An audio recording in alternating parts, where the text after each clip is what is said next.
ఇప్పుడే మనం చూసుకుంటే తెలంగాణలో డబుల్ బెడ్రూమ్ ఇల్లు అయితే పూర్తిగా తొలగించే పనిలో పడినట్టుగా తెలుస్తుంది.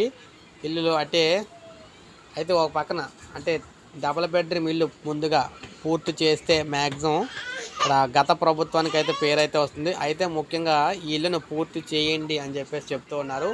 ఈ ఇల్లు పూర్తి చేసి ముందుగా గత ప్రభుత్వానికి పేరుతో సంబంధం లేకుండా ఇళ్ళన్నీ కూడా పూర్తి చేసి పంపిణీ చేయాలని చెప్పేసి నిర్ణయించినట్టుగా తెలుస్తుంది అన్నమాట.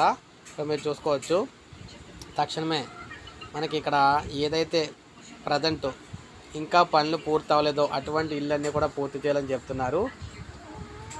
మాజీ ముఖ్యమంత్రి గారు కేసీఆర్ గారు వ్యవహారం దీనికి సంబంధించి డబుల్ బెడ్రూమ్ ఇల్లు కట్టిస్తామని పేదోళ్ళ నెలను కూల్చి ఇప్పటి వరకు నిర్మించలేదని, గత ప్రభుత్వం హయాంలో ఇళ్ల నిర్మాణం పూర్తి కాకపోవడంతో దాదాపు 60 నుంచి 70 కుటుంబాలు ఉన్న ఇంటిని గుడిసెలను కోల్పోయిన రోడ్డును పడ్డారని, పలువురు పేదలు పొలం గట్ల దగ్గర కూడా గుడిసెలు వేసుకున్నారని, మరికొంతమంది ఇతర ప్రాంతాల్లో వలసపోయారని, ఇలా ఇళ్ల కోసం 5 ఏళ్లుగా ఇల్లు కడతామని చెప్పేసి ఎదురు చూస్తున్నారు కళ్ళు కాయలు కాసేలాగా.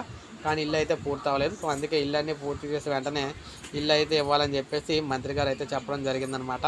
సో ఇది మనకు అప్డేట్. ఒక లైక్ చేయండి, సబ్స్క్రైబ్ చేసుకోకపోతే మన ఛానల్ సబ్స్క్రైబ్ చేసుకొని ఫాలో అవుతున్నాను.